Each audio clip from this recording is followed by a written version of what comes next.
কাল কিয়ামতের ময়দানে এই মুহাম্মাদের উম্মত যদি জান্নাতের মধ্যে না যায়, অন্য কোন নবীর উম্মত জান্নাতের মধ্যে যাইতে পারবে না।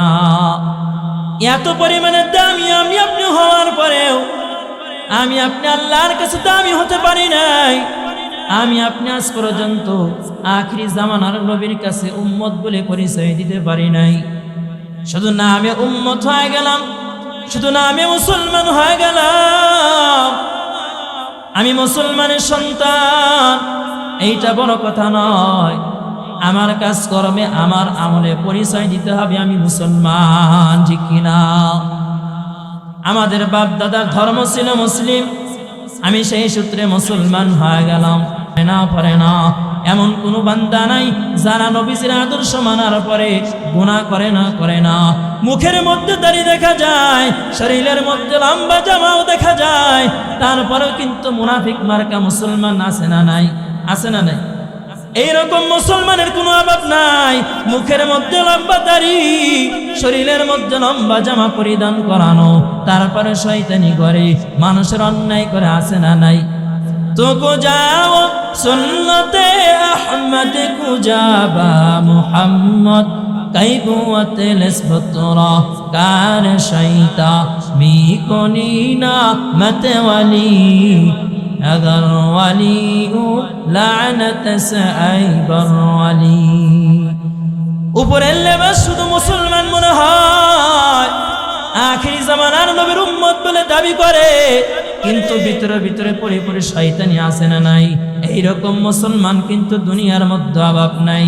মান আহাব্বা সুন্নতি ফাকাদ আহাব্বানি ওয়া মান আহাব্বানি কানা মাই ফিল জান্নাহ। আল্লাহর নবী জানায় দেন, হে আমার উম্মতরা শুনে নাও, আমার যে উম্মত দুনিয়ার মধ্যে আমার সুন্নত মেনে চলবে, আমার আদর্শ যে উম্মত তার মধ্যে বাস্তবায়ন করবে, আমি নবী ওয়াদাবদ্ধ কাল কিয়ামতের ময়দানে ওই উম্মত আমার সঙ্গে জান্নাতের মধ্যে থাকবে।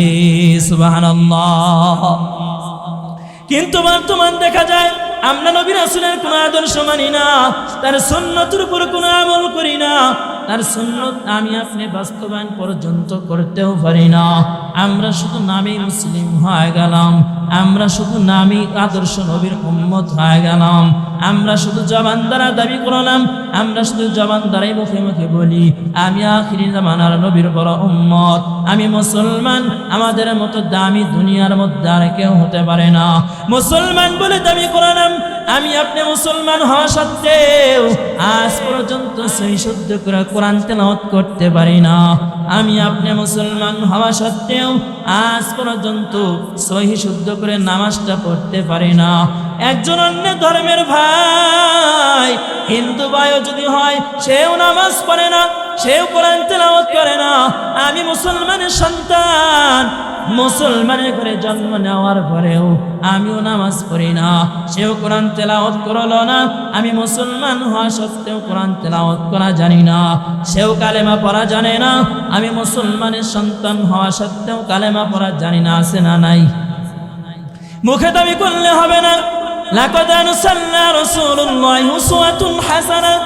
আল্লাহ তাআলা জানায় দেয়, হে আমার উম্মতরা, হে আমার বান্দারা শুনে নাও, তোমরা যদি আমাকে পেতে চাও তাহলে আমার নবীজির আদর্শ মেনে নাও।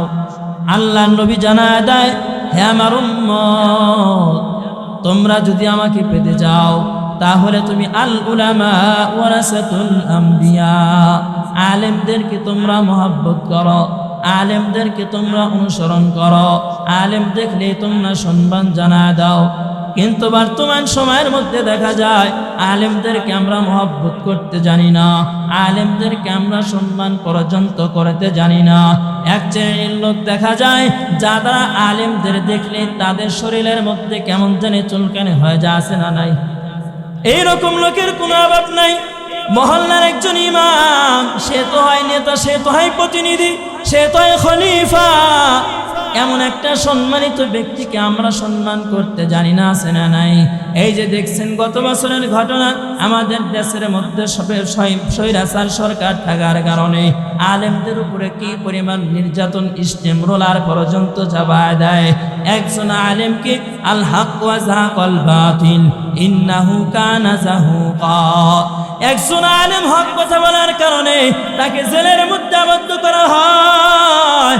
জেলের মধ্যে 1 বছর 2 বছর 3 বছর পর্যন্ত নির্যাতন করা হয়, 1 মাস পর্যন্ত তাকে রিমান্ড মর্জন করা হয়। একজন আলেম তার স্ত্রী রাখিয়া জেলের মধ্যে আবদ্ধ, কি দোষ সে আলেমটা পর্যন্ত আজ পর্যন্ত জানে না। কি কারণে সে জেলের মধ্যে চলে গেল, আবার কোন কারণে সে জেল থেকে খালাস পেয়ে গেল, এইরকম আছে না নাই? আল্লাহ ধরে কিন্তু ধরে না, আল্লাহ ধরলে কিন্তু ছাড়ে না, ঠিক কিনা? দেখবেন কি পরিমাণ নির্যাতন করেছিল। এক সময় আলেমদের কি পরিমাণ স্টিম রুলার তাদের উপর চালায় দিল। হুজুর দেখলে জঙ্গি, ঠিক কিনা? হুজুর দেখলে পারে জঙ্গি, হুজুর দেখলে পারে তালেবান, আছে না নাই? সত্যের পক্ষে গান গাই বলে আমি বিদ্রোহী, সত্যের পথে ডাকি বলে আমি বিপ্লবী, কোরআনের কথা বলি তাই বলে আমি মৌলবাদী, বিদ্রোহী বিপ্লবী মৌলবাদী কেন জঙ্গিবাদী, বিদ্রোহী বিপ্লবী মৌলবাদী কেন জঙ্গিবাদী, জন্মের পরে কানে আজান কি দেয়নি, তুমি মৌলবাদী সারা হওনি, ঠিক কিনা? জন্মের পরে কানে আজান কি দেয়নি, তুমি মৌলবাদী সারা হওনি, আবার মরণের পরে জানাজা পড়াবে, মরণের পরে জানাজা পড়াবে, তখন কোথায় পালিয়ে যাবি, বিদ্রোহী বিপ্লবী মৌলবাদী কেন জঙ্গিবাদী, বিদ্রোহী বিপ্লবী মৌলবাদী কেন জঙ্গিবাদী। কি মনে করে ওই হনুমান, দাড়ি টুপি দেখলেই তালেবান, ঠিক কিনা? কি মনে করে ওই হনুমান, দাড়ি টুপি দেখলেই তালেবান, আবার সিংহের চেয়েও বেশি ভয় পায়, সিংহের চেয়েও বেশি ভয় পায়, মাথায় পাগড়ি দেখে যদি, বিদ্রোহী বিপ্লবী মৌলবাদী কেন জঙ্গিবাদী, বিদ্রোহী বিপ্লবী মৌলবাদী কেন জঙ্গিবাদী, ঠিক কিনা? এমন একটা সময় এই দেশের মধ্যে বিরাজমান ছিল, আলেমদেরকে দেখলে দইরা জেলের মধ্যে পড়, কিন্তু বান্দা একটাবারও চিন্তা করলো না, একটাবারও নিজের বিবেককে জিজ্ঞাসা করলো না। একজন হাফেজে কোরআন, যার মধ্যে হাজা কালাম রাব্বি, এটা হলো একমাত্র আল্লাহর কালাম, এই কালাম যার সিনার মধ্যে রয়েছে, তাকে বিনা কারণে আমি কেমন করিয়া জেলের মধ্যে আবদ্ধ করে দেই। মাজলুম ব্যক্তিরা যখন আল্লাহর দরবারে দোয়া করলো, এ আল্লাহ আমি তো মাজলুম হয়ে গেলাম, এ আল্লাহ আমি জানি না আমাকে কোন অপরাধ করার কারণে জেলের মধ্যে আবদ্ধ করলো, এ আল্লাহ আপনি আর বিচার এই দুনিয়ার মধ্যে করিন। আল্লাহ তাআলা বিচার করছে কি করে নাই? বিচার করছে কি করে নাই? বিচার কিন্তু করেছে। আজ আমরা এমন হয়ে গেলাম, নবী রাসূলের কোনো আদর্শ নাই, আমার আপনার মনের মধ্যে আল্লাহর নবীর প্রতি কোনো ভালোবাসা নাই, মোহাম্মদ নাই, কোনো একটু পরিমাণে ইখতিলাফ আমরা সর্বাবস্থায় মনের মধ্যে নিয়ে বিরাজমান হয়ে যায়। সেই 1400 বছর আগে একটা বার যদি খেয়াল করা যায়, হযরতে ওমর রাদিয়াল্লাহু তাআলা আনহু কি পরিমাণ আল্লাহর নবীকে মহব্বত করতেন। এরে মুসলমান ইমানদার আল্লাহর গোলাম, কথাগুলি মনের কানটা লাগাইয়া ভালো করে শুনে নেন। হযরতে ওমর রাদিয়াল্লাহু তাআলা আনহু যখন মক্কা নগরীর মধ্যে ঘোষণা পাওয়া যায়, মক্কা নগরীর মধ্যে আলাম হয়ে গেল, হ্যাঁ কে আসো, মুহাম্মাদের কাল্লা নিয়ে আসতে পারবা, তাকে যাচাই দুনিয়া দেওয়া হবে, দুনিয়ার মধ্যে সব চাইতে নাজ নিয়ামত তাকে দেওয়া হবে। কেউ দাঁড়ায় না। হযরত ওমর তরবারি নিয়ে বিগড়ে উঠলো, সকল মানুষের মধ্যে সে ঘোষণা দিয়া দিল, আজকে আমি এই কাজটা মুহাম্মাদের কল্লা আমি নিয়ে আসবো। আমার কাছে এটা কোনো বিষয় না, আমার কাছে এটা কোনো ব্যাপার না। হযরত ওমর রাদিয়াল্লাহু তাআলা আনহু বিশাল বড় তরবারি নিয়ে এইবার যখন মুহাম্মাদের কাল্লা নিয়ে আসার জন্য রওনা করালেন, যাইতে রাস্তার মধ্যে এক ইহুদি ভাইয়ের সঙ্গে তার মুলাকাত হয়ে গেল। আল্লাহর বান্দা থেকে প্রশ্ন করলেন, হে ভাই ওমর, তুমি আজকে যেই মুহাম্মাদের কাল্লা নিয়ে আসার জন্য রওনা করেছো, তোমার বোন জামাই তার হাতে ইসলাম ধর্ম গ্রহণ করেছে।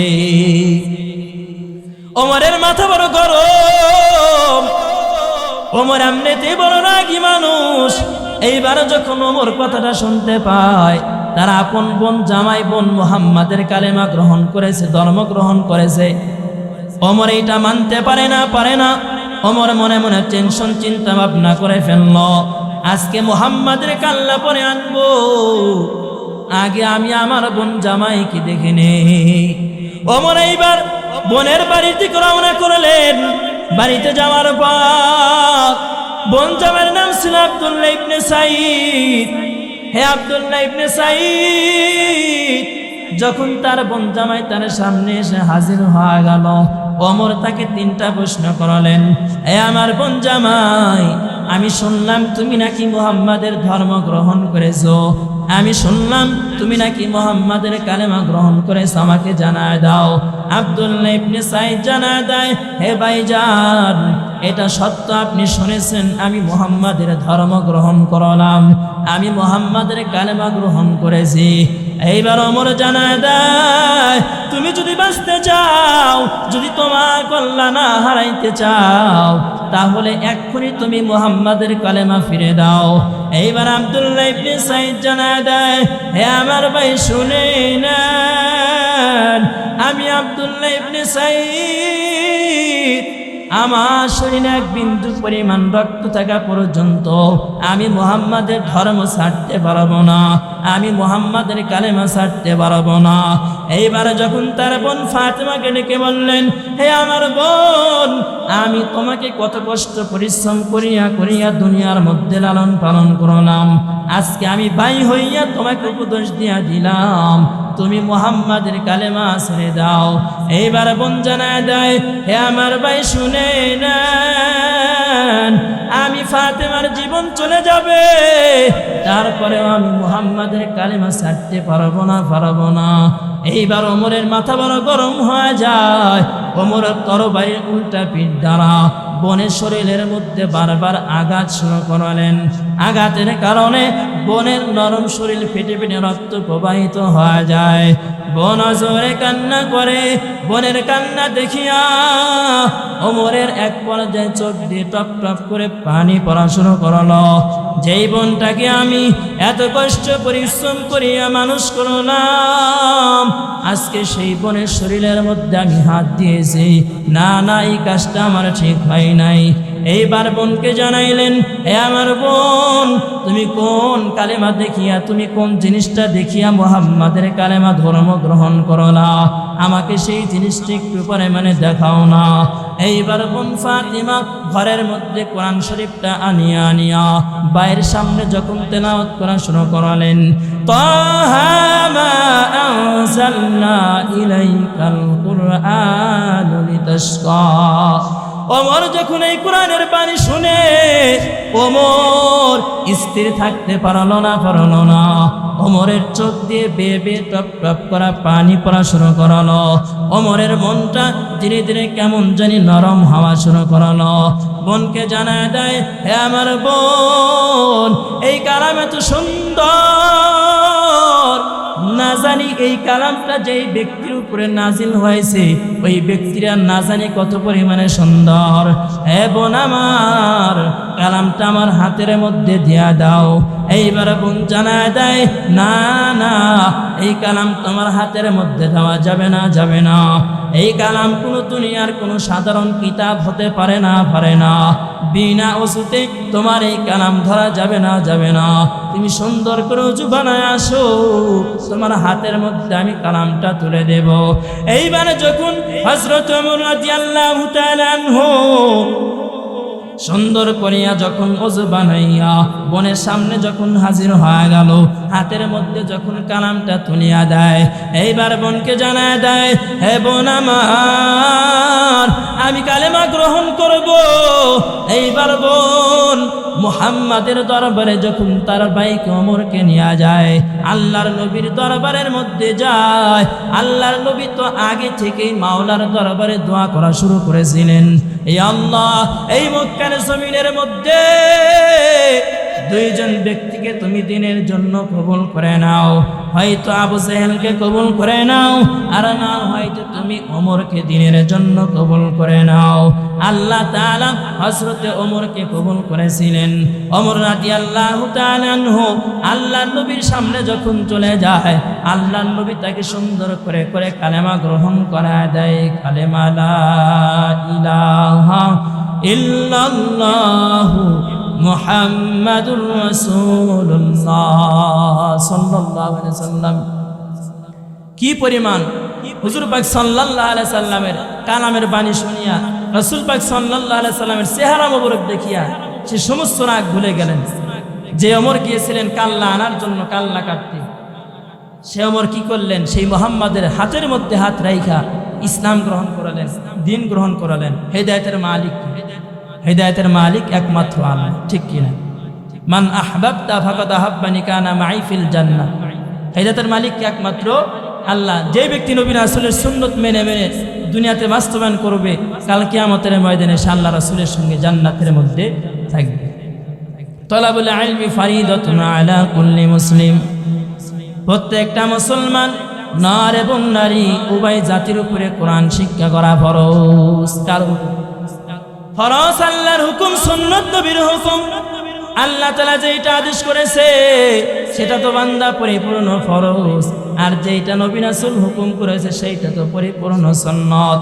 এই দুইটা জিনিস দুনিয়ার মধ্যে আমি আপনি যদি মানতে পারি, তাহলে আশা করা যায় কাল কিয়ামতের ময়দানে কিছু ভালো কিছু হতে পারে, ঠিক কিনা? আজকে আমরা কোরআনকে সম্মান করি না, কোরআনকে মহব্বত করি না, কোরআনের ভালোবাসতেও আমি আপনি জানি না, ঠিক কিনা? কুফা নগরীর মধ্যে এক আল্লাহর বান্দা ছিল, যিনি ছিল ডাকাত। কোন সাধারণ ডাকাত ছিল না, প্রায় 40 জন ডাকাতের লিডার যিনি, নাম ছিল স্যার বসিরউদ্দিন। এই বসিরউদ্দিন মানুষের দ্বারে দ্বারে যায়, ডাকাতি করে বেড়ায়। বসিরউদ্দিন মানুষের কপালের মধ্যে বন্দুক ঠেকাইয়া তাদের কাছ থেকে টাকা পয়সা অর্থ সম্পদ ছিনায় নেয়, তাদের কাছ থেকে টাকা পয়সা অর্থ সম্পদ হাতায় নেয়। সেই টাকার মাধ্যমে বসিরউদ্দিন তার 40 জন সঙ্গীদের সংসার চালায়। এইবার বসিরউদ্দিন হঠাৎ তার বাড়ির মধ্যে অবস্থান করে, তার প্রায় 40 জন ছেলেবেলা। এই 40 জন ডাকাতের সরদারে যিনি, এই 40 জন অনুসরণকারী আসিয়া তাকে জানা দেয়, হে আমাদের লিডার, আজকে আপনার কাছে এমন একটা প্রস্তাব আমি নিয়ে আসলাম। আজকে এমন একটা লোকের বাড়িতে ডাকাতি করার জন্য যাব, যেই বাড়িতে গেলে মৃত্যু আগ পর্যন্ত আর আমার আপনার ডাকাতি করা লাগবে না, বসে বসে খাইতে পারবো। বসিরউদ্দিনের স্ত্রী ঘর থেকে জানায় দেয়, হে আমার প্রাণের স্বামী বসিরউদ্দিন, আপনার কোনো ডাকাতি করা লাগবে না, আমি কোনো হারাম টাকা চাই না। আপনি 1 টাকা হলেও আপনি হালাল পথে ইনকাম করে নিয়ে আসেন, তাই আমার হয়ে যাবে। আপনি হারামের মাধ্যমে লক্ষাধিক টাকা পর্যন্ত আনলেন, ওই টাকা দিয়ে আমার দুনিয়ার মধ্যে কোনো কিছু হবে না। বসিরউদ্দিন বইয়ের কথা একটু পরিমাণ কর্ণপাত করলেন না। বসিরউদ্দিন প্রায় এই 40 জন ডাকাত সর্দার নিয়ে যখন সামনের দিকে রওনা করলেন, বসিরউদ্দিন সামনে যাইতে যাইতে বিশাল বড় এক জঙ্গলের মধ্যে বসিরউদ্দিন চলে গেলেন। বসিরউদ্দিন সামনে, পিছনে প্রায় 40 জন ডাকাত এই ডাকাত তো আগে আগে থাকে, সরাদার তো আগে আগে থাকে। বসিরউদ্দিন যখন সামনের দিকে রওনা করে, যাইতে যাইতে পথ অতিক্রম করতে করতে বিশাল এক জঙ্গলের মধ্যে চলে গেল। বসিরউদ্দিন কেমন যেন তার কানের মধ্যে কান্নার আওয়াজ ভেসে আসে। বসিরউদ্দিন জানায় যায়, হে আমার 40 জন সহকর্মী, তোমরা এই খানের মধ্যে অবস্থান করো। আমি বসিরউদ্দিনের জানা লাগবে এই গভীর জঙ্গল থেকে কেন এই পরিমাণ কান্নার আওয়াজ চলে আসে, কে এই গভীর রাত্রিবেলা গভীর জঙ্গলের মধ্যে কান্না করে, এইটা আমার দেখা লাগবে। বসিরউদ্দিন ওই সময় তাদেরকে ওই খানের মধ্যে রাখিয়া বসিরউদ্দিন কান্নার আওয়াজ তালাশ করতে করতে এমন একটা জায়গার মধ্যে চলে যায়, যেই জায়গার মধ্যে বসিরউদ্দিন তাকাইয়া দেখে আল্লাহর ঘর মসজিদ। মারহাবা। মসজিদের দিকে তাকায় দেখে এক বালক মসজিদের এক কিনারার মধ্যে বসে রয়েছে। বালকের দেহের মধ্যে কেমন যেন মাদ্রাসার পোশাক, নিষ্পোশাক পরিধান করানো। এই যে পাশে মাদ্রাসা, দেখবেন মাদ্রাসার তলাবাদের দেখলেই কিন্তু বোঝা যায় এরা মাদ্রাসার ছেলে সন্তান। এদের চেহারার মধ্যে আলাদা কিন্তু একটি নূর খুঁজে পাওয়া যায়, ঠিক কিনা? এদের দেখলেই দেখবেন, বুঝতে পারবেন এরা মাদ্রাসার সন্তান। এরা মানুষ দেখলেই কিন্তু সালাম বিনিময় করে, মুরব্বী দেখলেই কিন্তু এরা সালাম বিনিময় করে, ঠিক কিনা? বসিরউদ্দিনও তাকাইয়া দেখে এমন একটি বালক মসজিদের কিনারার মধ্যে বসে রয়েছে, শরীরের মধ্যে কেমন যেন মাদ্রাসার নিশাক পরিধান করানো। বালকটা কেন কান্না করে? বসিরউদ্দিন মসজিদের সঙ্গে কান লাগায় শোনার চেষ্টা করালেন। বালক আল্লাহর বান্দা, আল্লাহ তাআলার দরবারে গভীর রাত্রিবেলা দোয়া করে, হে আল্লাহ, হে দয়ার মালিক, দুনিয়ার মধ্যে আমার মা নাই, দুনিয়ার মধ্যে আমার বাবা নাই, আমার মতিয়াতিম, এই দুনিয়ার মধ্যে আর কেউ হয়তো দুনিয়ার মধ্যে আর নাই। ইয়া আল্লাহ, আজকে আমি হাফেজে তেল কেনার সামর্থ্য আমার কাছে নাই। আজকে যদি আমার মা থাকতো, আজকে যদি আমার বাবা থাকতো, আজকে আমার অভাবের মধ্যে পড়া লাগতো না। বসিরউদ্দিন যখন এই হাফেজে কোরআনের এই বাণীটা শুনতে পায়, বসিরউদ্দিন মসজিদের মধ্যে প্রবেশ করিয়া হাফেজে কোরআনের সামনে যখন বসিয়া হাফেজে কোরআনকে জানায় দেয়, এই হাফেজে কোরআন, তুমি কেন এই পরিমাণ কান্না করো? তুমি আমাকে একটু পরিমাণে জানাও না। হাফেজে কোরআন অজরে কান্না করে আর তাকে সুন্দর করে করে জানিয়ে দেয়, হে বসিরউদ্দিন, শুনে নাও, আমি হাফেজে কোরআন আজকে এই পরিমাণ কেন কান্না করি? আজকে দুনিয়ার মধ্যে আমার মা নাই, আজকে দুনিয়ার মধ্যে আমার বাবা নাই। আজকে যদি আমার মা থাকতো, আজকে যদি আমার বাবা থাকতো, তাহলে আমাকে তেল কিনে দিত, আমি ভালো করে সবক মুখস্থ করতে পারতাম। আমার সাথী ভাইয়েরা, তারা কত সুন্দর করিয়া করিয়া টাকা দিয়া তেল ক্রয় করিয়া করিয়া তারা সবক মুখস্থ করতে পারে, কিন্তু আমি সন্তানের কপাল এতটাই খারাপ, আমি তেল ক্রয় করতে পারি না, আমি কোরআন মুখস্থ করতে পারি না। আমার মতো অসহায় বান্দা দুনিয়ার মধ্যে কেউ হতে পারে না। বসিরউদ্দিন কিন্তু টাকা এত কঠোরের মানুষ। বসিরউদ্দিন এই বালকের মুখে কথাগুলো শোনার পরে তার চোখ দিয়ে টপ টপ করে পানি পড়া শুরু করলো।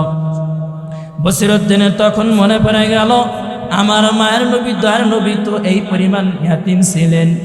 আমার নবীতে ইয়াতিমদেরকে অনেক পরিমাণে মহব্বত করতেন, অনেক পরিমাণে ভালোবাসতেন। এইবার বসিরউদ্দিন যখন এই কথা শোনার পরে আল্লাহর নবীর কথাগুলো স্মরণ করার চেষ্টা করলো। আল্লাহর নবী তো ইয়াতিমদেরকে অনেক পরিমাণে ভালোবাসতেন, অনেক পরিমাণে মহব্বত করতেন।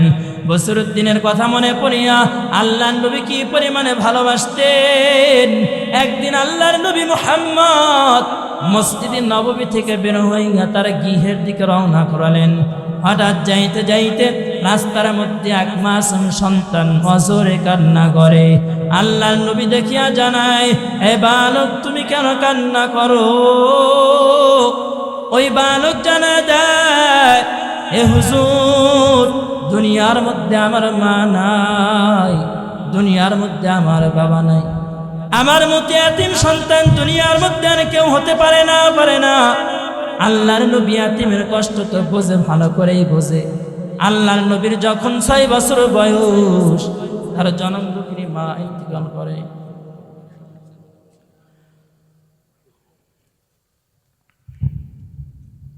যে কথা বলতেছিলাম, আল্লাহর নবী তো ভালো করেই জানেন ইয়াতিমদেরকে কি পরিমাণ সম্মান করা লাগবে, কি পরিমাণে মহব্বত করা লাগবে।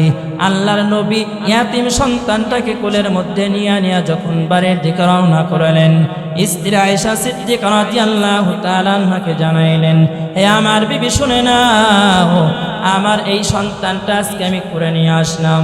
এই সন্তানটার দুনিয়ার মধ্যে মা নাই, এই সন্তানটার দুনিয়ার মধ্যে বাবা নাই। এই সন্তান আজকে থেকে আমাকে বাবা বলে সম্বোধন করবে, আজকে থেকে আয়েশা তোমাকে মা বলে সম্বোধন করবে। কারণ ইয়াতিম এই সন্তানের মতো ইয়াতিম দুনিয়ার মধ্যে আর কেউ হতে পারে না। এইবার সন্তানটাকে গোসল করাইয়া নতুন জামা পরিধান করাইয়া আল্লাহর নবী জানায় দেয়, এই সন্তান আজকে মসজিদে নববীর দিকে তোমাকে নিয়ে যাব, তবে হাঁটায় নেব না। আজকে নবী, আমি নবী, তোমাকে কাঁধের মধ্যে উঠায় নেব। সুবহানাল্লাহ। ফাআম্মাল ইয়াতীমা ফালা তাকহার। আল্লাহ তাআলা তো জানাইছেন, এ নবী আপনি ইয়াতিমদের কি পরিমাণ মহব্বত করবেন, আপনি ইয়াতিমদের কি পরিমাণে ভালোবাসবেন। যেই কথা বলতেছিলাম, বসিরউদ্দিন ইয়াতিমের মুখে যখন এই কথাটা শুনতে পায়, আমার মা নাই বাবা নাই, বসিরউদ্দিনের চোখ দিয়ে টপ টপ করা পানি পড়া শুরু করলো। বসিরউদ্দিন ইয়াতিমের কাছে জানায় দেয়, হে সন্তান, তুমি আমাকে একটু পরিমাণে সময় দাও, আমি তোমার জন্য এক্ষুনি তেল ক্রয় করে আনবো। বসিরউদ্দিন ওইখান থেকে বের হইয়া বাজারের উদ্দেশ্যে রওনা। বসিরউদ্দিন যখন বাজারের দিকে যায়, বাজারের মধ্যে যাওয়ার পরে বাজারে যখন যাইয়া দেখ দোকানের দরবারে যাইয়া করা নাড়া শুরু করলো, এ দোকানি আমার এটাকে সারা দাও। দোকানে যখন ঘর থেকে বের হইয়া দেখে সবচাইতে জামানার বড় ডাকাত তারা দোকানের সামনে, ভয় পাবে কি পাবে না? ভয় পেয়ে গেল দোকানি, যে জামানার সবচাইতে বড় ডাকাত আমার দোকানের সামনে, না জানি আমাকে হত্যা করে ফেলবে, না জানি আমার সমস্ত দোকানের ধন সম্পদ এই ব্যক্তি নিয়ে যাবে। দোকানদার ভয়ে ভয়ে জানায় দেয়, আপনি কি চান আমি দিয়ে দেব, আমাকে জানে বাঁচায় দেন, প্রাণে বাঁচায় দেন। বসিরউদ্দিন জানায় দেয়, না না, আমি তোমাকে মারবো না। এই যে আমাকে 1 কুইন্টাল তেল তুমি আমাকে দিয়া দাও, আমার কাছে 1 কুইন্টাল তেল কেনার মতো টাকা রয়েছে, এই টাকাটা আমি তোমার হাতের মধ্যে দিয়া দিলাম, এই টাকার বিনিময় 1 কুইন্টাল তেল তুমি আমার হাতের মধ্যে দিয়া দাও। এইবার দোকানি জানায় দেয়, এ ভাই, আপনার কাছে টাকা নিতে পারবো না, আপনার কোনো টাকা লাগবে না। বসিরউদ্দিন জানায় দেয়, তুমি কিন্তু আমাকে আগের বসিরউদ্দিন এখন আর পাও নাই, আমার কাছে 1 কুইন্টাল তেল কেনার মতো টাকা রয়েছে, 1 কুইন্টাল তেলই আমাকে দিয়া দাও। বসিরউদ্দিন এইবার মাথার মধ্যে তেল নিয়া সেই মসজিদের দিকে রওনা। মসজিদে যাওয়ার পর বসিরউদ্দিন হাফেজে কোরআনের দিকে লক্ষ্য করে দেখে, হাফেজে কোরআন আল্লাহ তাআলার দরবারে আবারও হাত উত্তোলন করে দোয়া করে, হে আল্লাহ, এ দয়ার মালিক, আজকে যেই ব্যক্তি আমাকে তেল ক্রয় করে দিল, আমার জন্য তেল কেনার জন্য বাজারের উদ্দেশ্যে রওনা করলো, ইয়া আল্লাহ, আপনি এই ব্যক্তিটাকে জামানার ওলি না বানায়া মৃত্যু দিয়েন না। সুবহানাল্লাহ। বসিরউদ্দিন যখন এমন কথা শুনতে পায়, বসিরউদ্দিনের চোখ দিয়ে টপ টপ করে পানি পড়া শুরু করলো। হাফেজে কোরআনের কাছে চলে গেলেন, হাফেজে কোরআনকে জানায় দেয়, এই হাফেজে কোরআন, আমি তোমাকে 1 কুইন্টাল তেল ক্রয় করে দিলাম, তুমি আমার জন্য দোয়া করবা, এই তেলের মাধ্যমে তুমি তোমার সবকগুলো মুখস্থ করবা, আরো যে তোমার সাথী ভাই রয়েছে তুমি তাদেরকে ওই তেল থেকে পড়ার মতো সুযোগ করে দিবা। হাফেজে কোরআনের কাছ থেকে যখন বসিরউদ্দিন বিদায় গ্রহণ করে নিলেন, হাফেজে কোরআনের কাছ থেকে বিদায় নেওয়ার পর ওই যে 40 জন তার সহকর্মী জঙ্গলের মধ্যে দাঁড়ানো, বসিরউদ্দিন সেই জঙ্গলের মধ্যে চলে গেলেন। তার 40 জন কর্মীর কাছে জানায় দেয়, আমি আর ডাকাতি করতে পারবো না, আমি বসিরউদ্দিন আর আগের বসিরউদ্দিন নাই। মারহাবা। আমি বসিরউদ্দিন তো আগের বসিরউদ্দিন নাই। তোমরা এখন ডাকাতি করতে পারবা, কিন্তু আমি বসিরউদ্দিন আর ডাকাত দলের মধ্যে থাকতে পারবো না। আমি আর লিডারি করতে পারবো না। আমি একটা হাফেজে কোরআন পেয়েছি। হাফেজে কোরআনের দোয়ার বদৌলতে আল্লাহ মনে হয় আমাকে হেদায়েত দিয়েছে। বসিরউদ্দিন তাদের কাছ থেকে বিদায় গ্রহণ করালেন, তার বাড়ির দিকে চলে যায়। বসিরউদ্দিন তার বাড়িতে যাওয়ার পর তার স্ত্রীর ঘরে যখন কোরআন আনা শুরু করলেন, ওনার স্ত্রী যখন ঘর থেকে বের হয়ে যায়, দেখে তার স্বামী ঘরের দরজায় হাজির। ওনার স্ত্রী ডেকে ডেকে বললেন, হে আমার স্বামী, আজকে কি আপনি ডাকাতি করার জন্য যান নাই? এত তাড়াতাড়ি আপনি বাড়ির মধ্যে ফিরে আসলেন। বসিরউদ্দিন জানায় দেয়, না, আমি আর ডাকাতি করব না। আমি আর আগের বসিরউদ্দিন নাই। আমি এমন একটা হাফেজে কোরআন পেয়ে গেলাম। আল্লাহ তাআলা হয়তো হাফেজে কোরআনের মাধ্যমে আমার জীবনটা বদলে দিয়েছে। এইবার ওনার স্ত্রী জামানার ওই সময় বড় ইমাম হাসান বসরি রহমাতুল্লাহি আলাইহি দরবারে নিয়ে গেলেন। হাসান বসরি রহমাতুল্লাহি আলাইহিকে জানায় দেয়, হে হাসান বসরি, আপনি আমার এই স্বামীটাকে একটু পরিমাণে সহবত দিয়া দেন, আপনার বায়াত একটু পরিমাণে কবুল করিয়ে নেন, গ্রহণ করে নেন। এইবার বসিরউদ্দিন জানায় দেয়, এই লোকটাকে কোথায় যেন আমি দেখেছি, এই লোকটাকে যেন আমি কোথায় দেখলাম। বসিরউদ্দিন চিন্তা করে মনে মনে ভাবে, একে যেন আমি কোন স্বপ্নের মাধ্যমে দেখলাম। বসিরউদ্দিনের এই স্বপ্নের মাধ্যমে দেখলাম। হাসান বসরির মনে পড়িয়া গেল, গতকাল রাত্রে বেলায় তো আল্লাহ তাআলা আমাকে স্বপ্নের মধ্যে দেখা দিল। এই বসিরউদ্দিন, আপনাকে তো আমি হে আবুসর, হে বসিরউদ্দিন, আপনাকে দিনের জন্য আমি আল্লাহ কবুল করলাম। হাসান বসরিকে জানাইলেন, আপনাকে আমি কবুল করেছি, আপনাদের এলাকার মধ্যে আরেকজন ব্যক্তিকে কবুল করলাম, তার নাম হইল বসিরউদ্দিন। তার চেহারাও স্বপ্নে যোগে দেখা দিলেন। হে স্ত্রী, শুনে নাও, তোমার স্বামী আজকে থেকে কোনো সাধারণ মানুষ নয়, জামানার ওলিদের আউলিয়া হয়ে গিয়েছে। সুবহানাল্লাহ। আতিনা ফি দারে দুনিয়া না হাসানা, আতিনা ফি দারে উকবানা হাসান, ইয়া গিয়াসাল মুস্তাগীসিন আহদিনা লিফতিখারা বিল উলুমি ওয়াল গিনা। বসিরউদ্দিন কি পরিমাণ হেদায়েত প্রাপ্ত হয়ে গেলেন।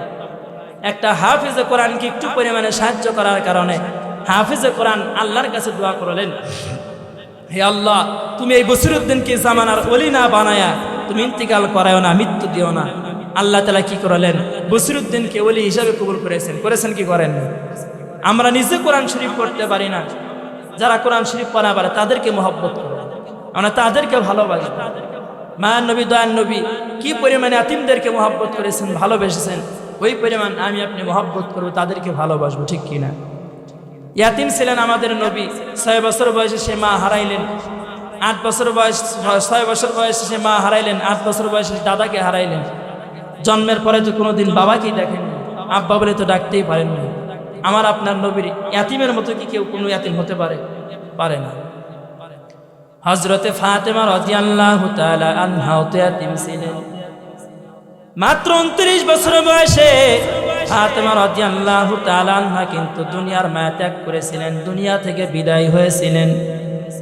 আল্লাহর নবী 63 বছর জিন্দেগির মধ্যে যখন ইন্তেকাল করে গেলেন, 6 মাস পার হওয়া মাত্রই হযরতে ফাতেমা রাদিয়াল্লাহু তাআলা আনহার ডাক আসিয়া গেল। একদিন স্বপ্নের মধ্যে দেখতে পায়, আল্লাহর নবী তাকে জানায় দেয়, হে আমার কন্যা ফাতিমা, তুমি সেহরি খাইবা আলীর ঘরে, ইফতার করবা আমি নবীর সঙ্গে। কি পরিমাণে কষ্ট! আল্লাহর নবী জানায় দেয়, ফাতেমা রাদিয়াল্লাহু তাআলা আনহা হযরতে আলী রাদিয়াল্লাহু তাআলা আনহু প্রতিদিন ফজর নামাজ পড়িয়া ঘরের মধ্যে চলে যায়, তার বিবির সঙ্গে কাজে হেল্প করে, সাহায্য করে।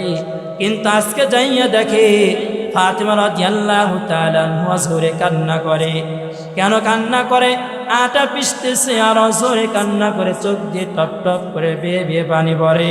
আলী বারবার ফাতেমা রাদিয়াল্লাহু তাআলা আনহাকে প্রশ্ন করালেন, হে আমার প্রাণের স্ত্রী, প্রিয় তোমার স্ত্রী ফাতেমা, তুমি আমাকে জানাও না আজকে কেন তুমি এই পরিমাণে কান্না করো?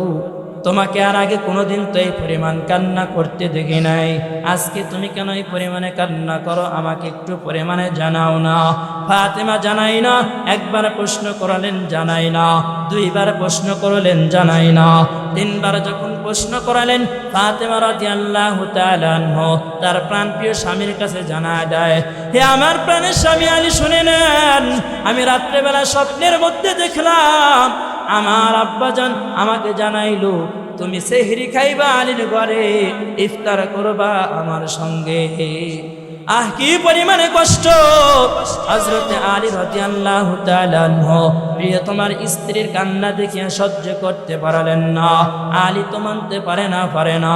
আমার স্ত্রী এত অল্প বয়সের মধ্যে এই দুনিয়ার মায়া ত্যাগ করবে, আলী সহ্য করতে পারে না।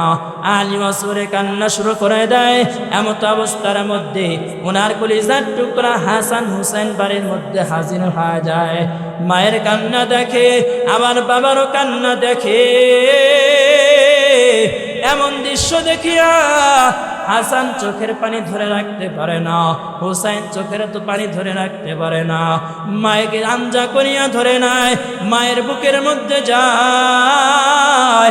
ফাতেমা এমন দৃশ্য দেখিয়া সহ্য করতে পারে না। ফাতেমা জোরে কান্না করা শুরু করে দেয়। হাসান কান্না করে, হুসাইন কান্না করে, কিন্তু তাদের কাছে জানাই না আমি তোমাদের মধ্যে যে আর থাকবো না। আলী রাদিয়াল্লাহু তাআলা আনহু দুইটা সন্তানকে যখন ওইখান থেকে সরায় নেয়, মায়ের কাছ থেকে সরায় নেওয়ার চেষ্টা করে, সন্তানটা তো মায়ের গলা ছাড়ে না। মাকে জড়ায় ধরে কান্না করে। ফাতেমা মানতে পারে না। এইবার হাসান হুসাইনকে যখন সরাইয়া বলে, তোমরা তোমার নানাদের কবর জিয়ারত করে আসো। যখন নানার কবর জিয়ারত করতে যায়, নানা কবর থেকে জানা দেয়, হে হাসান, হে হুসাইন, আমার কাছে তোমরা পরেও তো আসতে পারবা, কিন্তু তোমার মাকে জন্মের শেষ দেখা দেখে নাও। হাসান হুসেন এইখান থেকে কান্না করতে করতে এক দৌড়ে বাড়ির মধ্যে আসে। আসিয়া মাকে এরকম করে আঞ্জা করে ধরে নেয়। ফাতেমা সহ্য করতে পারে না। দুইটা সন্তানকে কোলের মধ্যে নিয়ে জোরে কান্না করা শুরু করলেন। দুইটা সন্তানের মায়া তো ছাড়তে পারে না। হাসান মা বলিয়া কান্না করে, হুসাইন তো জোরে মা বলিয়া কান্না করে। আলী সহ্য করতে পারে না। এইবার যখন আলী কান্না করে, হাসান কান্না করে, হুসাইন কান্না করে, ফাতেমা দুইটা সন্তান কান্না করিয়া বুকের মধ্যে নিয়ে কান্না করা শুরু করালেন।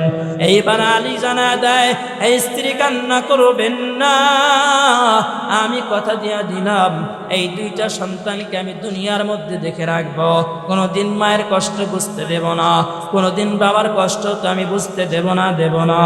এইবারে যখন হাসান হুসাইন মায়ের বুকের মধ্যে আলীকে জানা দেয়, হে আমার প্রাণপ্রিয় স্বামী, আপনার কাছে ওই পরিমাণ জিনিসটা আমি কোনোদিন চাই নাই, আপনার কাছে আমার ওই পরিমাণ কোনো চাওয়া পাওয়া ছিল না, তবে হ্যাঁ, আজকে আপনার কাছে আমি তিনটা জিনিস আবদার করব, আপনি আমাকে এই তিনটা জিনিস না খাওয়ার চেষ্টা করবেন।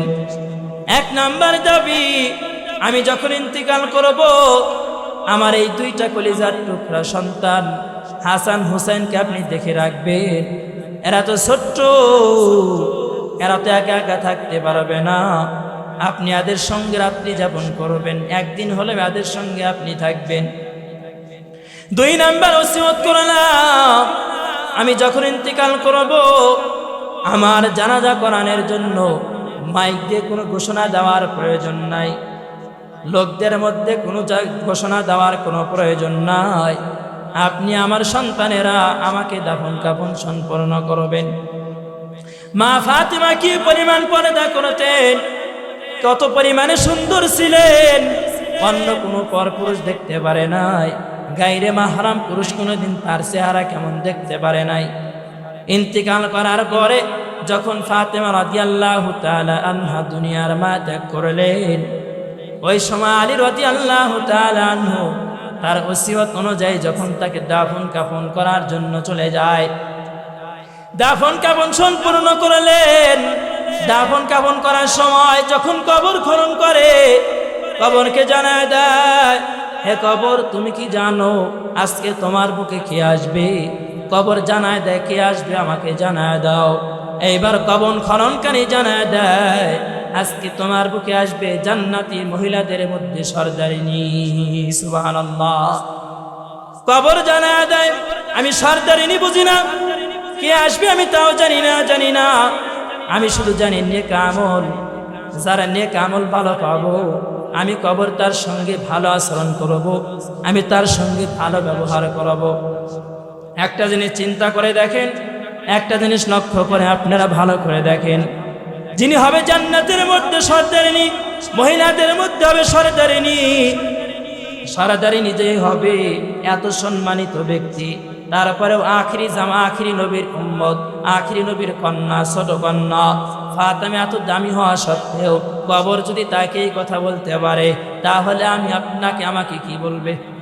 আমার আপনার তো গুনার তো কোনো অভাব নাই। ডানে তাকাইলে গুনাহ, বামে তাকাইলেও তো গুনাহ, যেদিকেই তাকাই শুধু গুনাহ আর গুনাহ, ঠিক কিনা? আমাদের বয়সের তুলনায় গুনার পরিমাণটা কিন্তু বেশি হয়ে গেল।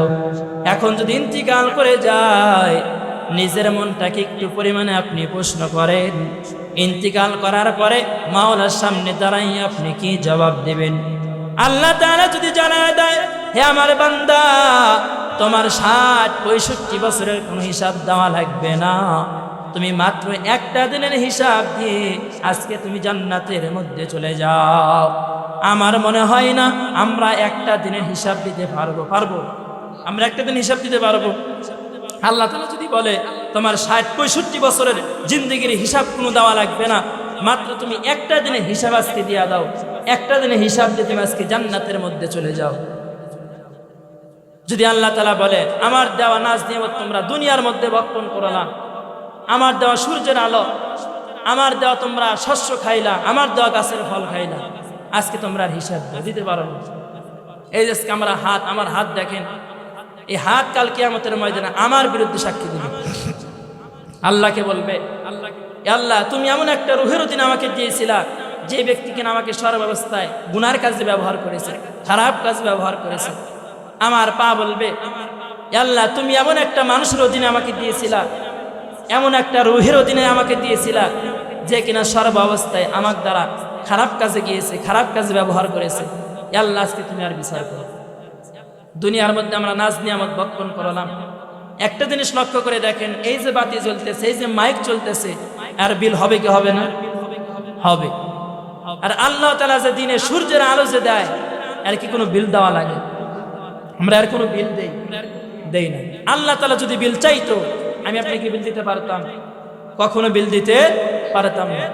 এই যে আলোর যে নাজ নিয়ামত আমি আপনি ভক্ষণ করিতেছি, আল্লাহ তাআলা যদি আর হিসাব চাই দিতে পারবো না। এক গ্লাস পানির হিসাবও কিন্তু আমি আপনি দিতে পারবো না, ঠিক কিনা? এজন্য সর্বাবস্থায় আমার আপনার শুকরিয়া জ্ঞাপন করতে হবে, সর্বাবস্থায় মহব্বত করতে হবে। এজন্যই তো বলি সর্বাবস্থায় মহব্বত করুন, একটু মহব্বতে জিকির করি, লা ইলাহা ইল্লাল্লাহ, লা ইলাহা ইল্লাল্লাহ, লা ইলাহা ইল্লাল্লাহ মুহাম্মাদুর রাসূলুল্লাহ। যেই কথা বলতেছিলাম, আম্মা জান ফাতিমা রাদিয়াল্লাহু তাআলা আনহা হযরতে আলী রাদিয়াল্লাহু তাআলা আনহুর কাছে ওই পরিমাণ কোনো জিনিস চাইতেন না। এত পরিমাণে গরিব ছিলেন, এক বেলা যদি খানা থাকতো, অন্য বেলা খানার কোনো চিন্তাও করতেন না, ভাবতেও পারতেন না। আর আমি আপনি দেখা যায় ঘরের ভিতরে বের কেমন কেমন পরিমাণ দান উঠানোর পরেও আমাদের খাবারের টেনশন থাকে, চিন্তা থাকে, ঠিক কিনা? আমরা চিন্তায় মরে যাই, আমাদের সংসার কিরকম করে চলবে, আমরা সামনের দিনগুলো কেমন করে করে পার করব। অথচ আমরা যদি সেই 1400 বছর আগে একটাবার লক্ষ্য করে দেখি, হযরতে আলী রাদিয়াল্লাহু তাআলা আনহু এক বেলা খানা থাকলে অন্য বেলা খানার কোনো টেনশন করতেন না, চিন্তাও করতেন না।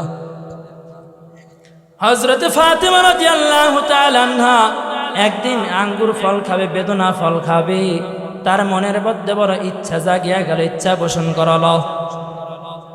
হযরতে আলী রাদিয়াল্লাহু তাআলা আনহাকে জানাইলেন, হে আমার প্রিয় স্বামী আলী, আপনার কাছে আমি একটু পরিমাণে আবদার জানাই দেই। আমার তো বেদনা ফল খাওয়ার জন্য ইচ্ছা হয়েছে, ইচ্ছা পোষণ হয়েছে। হযরতে আলী রাদিয়াল্লাহু তাআলা আনহু এই কথা শোনার পরে যখন বাজারের উদ্দেশ্যে রওনা করলেন বেদনা ফল কেনার জন্য, বাজারে যাইতে যাইতে বেদনা ফল কিনে যখন বাড়ির উদ্দেশ্যে রওনা করবেন, ইতিমধ্যে রাস্তার মধ্যে এক ভিক্ষুকের সঙ্গে আলীর মোলাকাত হয়ে গেল। আলী রাদিয়াল্লাহু তাআলা আনহুকে জানায় দেয়, হে আলী, আমার তো অত্যন্ত পরিমাণে পেটে ক্ষুধা, আমি অনেকদিন 3 দিন যাবত পর্যন্ত খানা খাই না, আমার পেটের মধ্যে বড় ক্ষুধা লেগেছে। তোমার হাতের মধ্যে যে বেদনা ফল আমি দেখতে পাই, ওই ফলটা যদি তুমি আমাকে দিয়ে দাও, তুমি যদি আমাকে দান করে দাও, আমি তোমার জন্য দোয়া করব, আমি তোমার জন্য অন্তর থেকে মহব্বত করে দোয়া করব, আল্লাহ একের বিনিময় তোমাকে 10 দিয়া দিবে। সুবহানাল্লাহ। হযরত আলী রাদিয়াল্লাহু তাআলা আনহু আল্লাহ তাআলার প্রতি পরিপূর্ণ বিশ্বাস করলেন। বিশ্বাস রাখিয়া ওয়াত্তাকুল্লাহ, আল্লাহকে ভয় করিয়া, আর যেই যখন বেদনা ফলটি এইবার ভিক্ষুকের হাতের মধ্যে উঠা দেয়, ভিক্ষুক খাইয়া আল্লাহ তাআলার দরবারে দোয়া করলেন, হে আল্লাহ, এই বেদনা ফলের বিনিময় আলীকে তুমি 10টি বেদনা ফল দিয়া দিও। সুবহানাল্লাহ। হযরতে আলী রাদিয়াল্লাহু তাআলা আনহু এইবার যখন বাড়ির মধ্যে চলে গেলেন, বাড়িতে যাওয়ার পর স্ত্রী হাতের দিকে তাকায়, দেখে হাতের মধ্যে কোনো ফল দেখা যায় না। আলীকে বারবার জানায় দেয়, হে আমার প্রাণপ্রিয় স্বামী আলী, আপনাকে না বাজারে পাঠাইলাম বেদনা ফল আনার জন্য, কিন্তু আপনি বেদনা ফল না আনিয়া আপনি কেন বাড়ির মধ্যে আসলেন? এইবার আলী জানায় দেয়, হে আমার স্ত্রী, শুনে নাও, আমি আলী রাস্তার মধ্যে ফল কিনিয়া যখন আসতে লাগলাম, রাস্তার মধ্যে এক ভিক্ষুকের সঙ্গে আমার মোলাকাত হয়ে গেল। আমি ভিক্ষুককে সেই ফলটা দান করলাম। কিছুদিন পার হয়ে গেল, আল্লাহ তাআলা জিব্রাইলকে জানায় দেয়, হে জিব্রাইল, যাও আমার আলীর কাছে জান্নাত থেকে 10টা বেদনা ফল নিয়ে যাও। সুবহানাল্লাহ। এইবার আলী রাদিয়াল্লাহু তাআলা আনহুর বাড়িতে যখন চলে আসলেন, জিবরাইল আলাইহিস সালাতু ওয়াস সালাম মানুষরূপী মানুষের বেশ ধরে যখন চলে আসলেন, এইবার আলীর ঘরের দরজা আসিয়া করা নারাই, আসসালামু আলাইকুম ইয়া আহলাল বাইত। আলী যখন ঘরের দরজা খুলে দেয়, তাকায়া দেখে এক লোক তার দরবারে বেদনা ফল নিয়ে আসলো। বলে, বেদনা ফল তোমাকে হাদিয়া করলাম, আল্লাহর তরফ থেকে আসছে। এইবার জিবরাইল আলাইহিস সালাতু ওয়াস সালাম একটু পরিমাণে চালাকি করিয়া একটা বেদনা ফল পকেটের মধ্যে ঢুকাইয়া 9টা বেদনা ফল যখন আলীকে দিয়া দেয়, আলী যখন গুনিয়া দেখে 9টা বেদনা ফল, আলী তো মানতে পারে না। আলী জানায় দেয়, না না, এইটা হতে পারে না, 9টা তো হওয়ার কথা না, ফল তো হওয়ার কথা 10টা, এটা তো হতে পারে না। এইবার জিবরাইল আলাইহিস সালাতু ওয়াস সালাম জানায় দেয়, 10টা ফল আল্লাহ তাআলা পাঠাইছেন তোমাকে পরীক্ষা করার জন্য, আমি একটা কম রেখেছিলাম।